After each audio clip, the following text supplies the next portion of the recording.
ಈಗ ಒಂದು ರೀತಿಯಾದಂತಹ ಸುದ್ದಿ ಆಯ್ತು ಅಲ್ವಾ, ಸಂಭ್ರಮ ಹೆಮ್ಮೆ ಪಡುವಂತ ಸುದ್ದಿ ಆಯ್ತು. ಆದ್ರೆ ಈಗ ನಾವು ನಾಗರಿಕರಾಗಿ ಗಮನಿಸಬೇಕಾದಂತ ಒಂದು ಸುದ್ದಿ ಇದು. ಏನದು ಸುದ್ದಿ? This is the news, this is the matter. ರಾಜ್ಯದಲ್ಲಿ ಜೋರಾಯ್ತು ರಾಜೀನಾಮೆಯ ರಾಜಕೀಯ. ನೋಡಿ, ಇದು ಎಲ್ಲೋ ಮುಗಿಯಂಗ್ ಕಾಣಿಸಲ್ಲ. ರಾಜಕೀಯದಲ್ಲಿ ರಾಜೀನಾಮೆ ಅಂತೆ ಕಂತೆ ಇವೆಲ್ಲ ಜೋರಾಗಿ ನಡೀತಾ ಇದೆ. ಈಗ ರಾಜೀನಾಮೆಯ ಒಂದು ರಾಜಕೀಯ ಜೋರಾಗಿ ನಡೀತಾ ಇದೆ. ಡಿ.ಕೆ. ಸರ್ಕಾರದ ವಿರುದ್ಧವಾಗಿ ದೋಸ್ತಿ ನಾಯಕರು ನಾಗಾಸ್ತ್ರವನ್ನ ಹೂಡ್ತಾ ಇದ್ದಾರೆ. ಅಸ್ತ್ರ ಪ್ರತ್ಯಸ್ತ್ರ, ಕೇಸರಿ ಕಲಿಗಳಿಗೆ ರಾಜೀನಾಮೆಯ ಶಸ್ತ್ರ. ನಾಗೇಂದ್ರ ರಾಜೀನಾಮೆಗಾಗಿ ಪಟ್ಟು ಹಿಡಿದಿರುವಂತಹ ಬಿಜೆಪಿಗೆ ಬೇರೆ ಏನು ಕಾಣಿಸ್ತಾ ಇಲ್ಲ, ನಾಗೇಂದ್ರ ರಾಜೀನಾಮೆ ಅಷ್ಟೇ ಕಾಣಿಸ್ತಾ ಇದೆ. ಪಾದಯಾತ್ರೆಗೂ ರೆಡಿ ಆಗಿರುವಂತಹ ರಾಜ್ಯ ಕಮಲ ಪಡೆ. ಇತ್ತ ಕಾಂಗ್ರೆಸ್ನಲ್ಲೂ ನಾಗೇಂದ್ರ ರಿಸೈನ್ಗೆ ಕಸರತ್ತು ನಡೀತಾ ಇದೆಯಾ ನೋಡಿ, ಅದು ಪ್ರಶ್ನೆ ಮೂಡಿದೆ. ಈಗ ಕಾಂಗ್ರೆಸ್ನವರೇ ಬಯಸ್ತಾ ಇದ್ದಾರಾ ಹಾಗಾದ್ರೆ ನಾಗೇಂದ್ರ ರಿಸೈನ್ ಮಾಡ್ಲಿ ಅಂತ? ನಾಗೇಂದ್ರ ರಾಜೀನಾಮೆಗೆ ಡಿ.ಕೆ. ಮಾನಸಿಕವಾಗಿ ಸಿದ್ಧವಾದ್ರ? ಈ ಎಲ್ಲಾ ಪ್ರಶ್ನೆಗಳಿದೆ. ಕೇಸರಿ ಕಲಿಗಳ ಹಠಕ್ಕೆ ಕಾಂಗ್ರೆಸ್ ನಾಯಕರು ಮಣಿದ್ರ ರಾಜೀನಾಮೆ ತೆಗೆದುಕೊಳ್ತಾರಾ? ನಾಗೇಂದ್ರ ರಿಸೈನ್ ಪಡೆದು ಮತ್ತೊಂದು ಡಿ.ಕೆ. ತಂತ್ರವನ್ನ ಮಾಡ್ತಾರ ಅಂತ ಇಲ್ಲಿ ಏನು ಅಂದ್ರೆ ಒಂದಷ್ಟು ಗೊಂದಲಗಳಿದೆ. ಈ ರಾಜಕೀಯ ವಿಚಾರವಾಗಿ ರಾಜೀನಾಮೆ ಕೊಡ್ತಾರಾ ಏನು ಅನ್ನುವಂಥ ಪ್ರಶ್ನೆಗಳಿದೆ. ಅಂದ್ರೆ ಏನು ರಾಜೀನಾಮೆ ಪಡಿಬೇಕು ಅನ್ನುವಂಥದ್ದು, ಕೊಡ್ಲೇಬೇಕು ಅನ್ನುವಂಥದ್ದು ಬಿಜೆಪಿಯ ಒಂದು ಹಠ ಆಗಿರುವಂಥದ್ದು. ಹಾಗಾಗಿ ಪಾದಯಾತ್ರೆಗೆ ಮುಂದಾಗ್ತಾ ಇದೆ. 2 ದಿನ ಈಗ ಮುಂಚಿತವಾಗಿ ಮೊಟಕು ಕೂಡ ಗೊಳಿಸಲಾಗಿದೆ ಅಧಿವೇಶನವನ್ನ. ಪಾದಯಾತ್ರೆ ಕೂಡ ಹಮ್ಮಿಕೊಳ್ಳಲಾಗಿದೆ. ಒಟ್ಟಿನಲ್ಲಿ ನಾಗೇಂದ್ರ ರಿಸೈನ್ ಅನ್ನುವ ಒಂದೇ ಅಸ್ತ್ರವನ್ನ ಇಟ್ಕೊಂಡು ಇನ್ನೂ ಬಹಳ ನಾನಾ ವಿಚಾರಗಳಿದಾವ್ರಿ ಇಲ್ಲಿ ಹೋರಾಟ ಮಾಡಲಿಕ್ಕೆ. ಆದರೆ ಇದೊಂದೇ ಅಸ್ತ್ರವನ್ನು ಇಟ್ಕೊಂಡು ಅವರು ಕೂಡ ಮುಂದಾಗ್ತಾ ಇದ್ದಾರೆ. ಹೀಗಾಗಿ ಯಾವುದೇ ಚರ್ಚೆ ನಡೆದಿಲ್ಲ ರಾಜ್ಯದ ಜನರ ಪರವಾಗಿ. ಆ ವಿಷಾದ ವ್ಯಕ್ತಪಡಿಸ್ತಾ ನಾವು ಮುಂದಿನ ಸುದ್ದಿ ನೋಡೋಣ. ಇದೇ ಸುದ್ದಿಗೆ ಸಂಬಂಧಪಟ್ಟಾಗೆ ಮುಂದಿನ ಅಪ್ಡೇಟ್.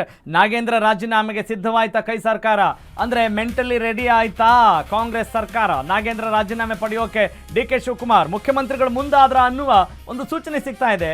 ಬಿಜೆಪಿಯವರು ಎಷ್ಟೇ ಹಠ ಮಾಡಿದ್ರು ಕೂಡ ಮತ್ತೊಂದು ಖಾತೆಯನ್ನ ಕೊಡೋ ನಿಟ್ಟಿನಲ್ಲಿ ಡಿ.ಕೆ. ಶಿವಕುಮಾರ್ ಅವರು ಮುಂದಾಗ್ತಾ ಇದ್ರು ನಾಗೇಂದ್ರ ಅವರಿಗೆ. ಆದರೆ ಮಾನಸಿಕವಾಗಿ ಈಗ ರಿಸೈನ್ ಮಾಡ್ಲಿಕ್ಕೆ ಮುಂದಾಗ್ತಾ ಇದ್ದಾರಾ ಅಥವಾ ರಿಸೈನ್ ಮಾಡಿಸ್ಲಿಕ್ಕೆ ಮುಂದಾಗ್ತಾ ಇದ್ದಾರಾ? ಬಿಜೆಪಿ ಹೋರಾಟಕ್ಕೆ ಮಾಡಿದ್ರ ಕನಕಪುರ ಬಂಡೆ ಡಿ.ಕೆ. ಅಥವಾ ಮತ್ತೊಂದು ಬೇರೆ ತಂತ್ರವನ್ನೇನಾದ್ರೂ ಹೂಡ್ತಾ ಇದ್ದಾರಾ? ಹೀಗೆ ಹಲವು ಅನುಮಾನಗಳು ಕೂಡ ಕಾಡ್ತಾ ಇದ್ದಾವೆ.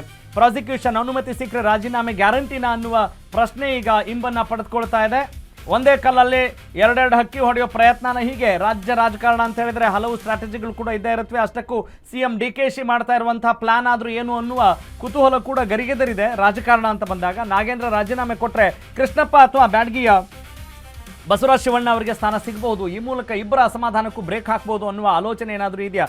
ಹಲವು ರಾಜಕೀಯ ತಂತ್ರಗಾರಿಕೆ ಕೂಡ ಇಲ್ಲಿ ಇದೆ. ಅಷ್ಟೇ ಅಲ್ಲ, ಸಿದ್ದರಾಮಯ್ಯನವರ ಸಿಟ್ಟು ಕೂಡ ತಣಿಬಹುದು ಅನ್ನುವ ಒಂದು ಲೆಕ್ಕಾಚಾರ ಕೂಡ ರಾಜಕೀಯ ಪಡಸಾಲೆಯಲ್ಲಿ ಜೋರಾಗಿ ಸದ್ ಮಾಡ್ತಾ ಇದೆ. ಇಂತಹದೊಂದು ಲೆಕ್ಕಾಚಾರ ಹಾಕಿದ್ರ ಡಿ.ಕೆ. ಶಿವಕುಮಾರ್ ಏನ್ ಮಾಡಿದ್ರೆ ಒಳಿತು?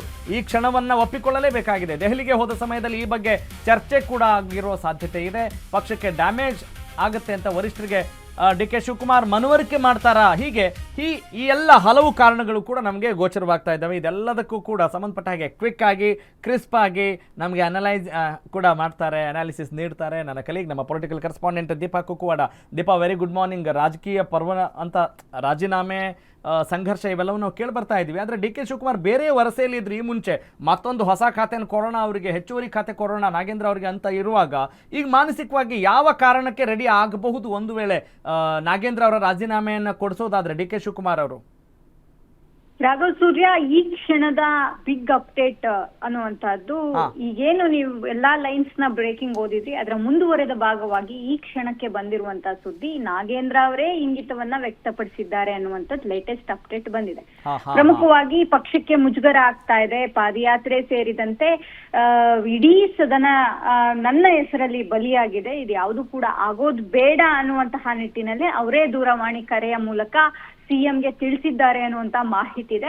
ನಿಜಕ್ಕೂ ಅದೇ ಮೇನ್ ರೀಸನ್ ಆಗಿದೆ ಅಂತ ಅನ್ಸುತ್ತಾ ಪೊಲಿಟಿಕಲ್ ಆಂಗಲ್ ಅಲ್ಲಿ ನೋಡೋದಾದ್ರೆ, ಅಥವಾ ಬೇರೆ ಏನಾದ್ರು ಪ್ರೆಷರ್ ಇದ್ದಂಗೆ ಕಾಣ್ತಾ ಇದೆಯಾ? ಇಷ್ಟೊಂದು ಕಳಕಳಿ ಇದೆಯಾ ಅಂತ ಅನ್ಸುತ್ತೆ ನಮ್ಮ ರಾಜಕಾರಣಿಗಳಿಗೆ? ಪಾಪ ನನ್ನಿಂದ ಹಿಂಗೆಲ್ಲ ಆಗ್ಬಿಡ್ತು ಅದಕ್ಕೋಸ್ಕರ ರಾಜೀನಾಮೆ ಕೊಡ್ತೀನಿ ಅನ್ನೋಂಗಿದೆಯಾ? ಅಂದ್ರೆ ಸದ್ಯದ ಪರಿಸ್ಥಿತಿ ಹೆಂಗಿದೆ ಅಂದ್ರೆ ನಾವ್ ಎರಡು ಆಂಗಲ್ ಗಳನ್ನ ನೋಡ್ಬೇಕಾಗುತ್ತೆ. ಒಂದು, ಈಗ ಸಿಬಿಐ ಪ್ರಾಸಿಕ್ಯೂಷನ್ಗೆ ರಾಜ್ಯಪಾಲರ ಬಳಿ ಪರ್ಮಿಷನ್ ಕೇಳಿರುವಂತದ್ದು, ಅದಕ್ಕೆ ಒಂದಿಷ್ಟು ಕಾನೂನು ಸಲಹೆ ಜೊತೆಗೆ ಕಾನೂನು ವಿಚಾರಗಳ ಕುರಿತು ರಾಜ್ಯಪಾಲರು ಕೂಡ ಚರ್ಚೆ ಮಾಡ್ತಿದ್ದಾರೆ ಅನ್ನುವಂತಹ ವಿಚಾರವೂ ಕೂಡ ಸದ್ಯಕ್ಕಿದೆ. ಇದರ ಜೊತೆಗೆ ಈಗ ಆಗ್ತಾ ಇರುವಂತಹ ಪರಿಸ್ಥಿತಿ ಏನಿದೆ ಅದು ಕಂಪ್ಲೀಟ್ ಆಗಿ ನಾಗೇಂದ್ರ ಅವರಿಗೆ ಮಾನಸಿಕ ಹಿಂಸೆಯೂ ಕೂಡ ಹೌದು. ಅದು ಯಾಕಂದ್ರೆ ಇಡೀ ಸದನದಲ್ಲಿ ಅವರನ್ನ ಕೂರಿಸ್ಕೊಂಡು ಗೋ ಬ್ಯಾಕ್ ಅನ್ನುವಂತಹದ್ದು, ನೀವು ರಾಜೀನಾಮೆ ನೀಡಬೇಕು ಅನ್ನುವಂತಹದ್ದು ಎಲ್ಲವೂ ಕೂಡ ಒಂದು ಅರ್ಥಕ್ಕೆ ತಮಗೆ ಬೇಡವೇ ಬೇಡ ಅನ್ನುವಂತಹ ನಿಟ್ಟಿನಲ್ಲಿ ಮನಸ್ಸು ಮಾಡ್ದಂಗಿದೆ. ಹಾಗಾಗಿಯೇ ಡಿ.ಕೆ. ಶಿವಕುಮಾರ್ ಅವರ ಬಳಿ ತಾವು ರಾಜೀನಾಮೆಯನ್ನ ನೀಡ್ತೇನೆ ಅನ್ನುವಂತಹ ಮಾತನ್ನ ಹೇಳಿದ್ದಾರೆ ಅನ್ನುವಂತಹ ಮಾಹಿತಿ ಕೂಡ ಸದ್ಯಕ್ಕೆ ಬರ್ತಾ ಇರುವಂತದ್ದು. ಹಾಗಾಗಿ ಡಿ.ಕೆ. ಶಿವಕುಮಾರ್ ದೆಹಲಿಗೆ ಹೋಗಿ ಬಂದ ಬಳಿಕ ಮುಂದಿನ ಒಂದಿಷ್ಟು ಅಪ್ಡೇಟ್ ಅಂದ್ರೆ ರಾಜೀನಾಮೆ ವಿಚಾರವಾಗಿ ಒಂದಿಷ್ಟು ಅಪ್ಡೇಟ್ಗಳು ಆಗಬಹುದು ಅನ್ನುವಂತಹ ನಿರೀಕ್ಷೆ ಕೂಡ ಇದೆ. Got it, thank you Deepa. Okay, ನೋಡಿ ಸ್ವಾಮಿನ ವಿರೋಧೇ ಹೀಗೆ ಅಂತೀವಲ್ಲ, ಹಾಗೆ ನೋಡಿ ಸ್ವಾಮಿ ರಾಜಕಾರಣ ಇರೋದೇ ಹೀಗೆ ಅನ್ನೋದನ್ನು ಕೂಡ ನಾವು ಅರ್ಥ ಮಾಡ್ಕೊಳ್ತಾ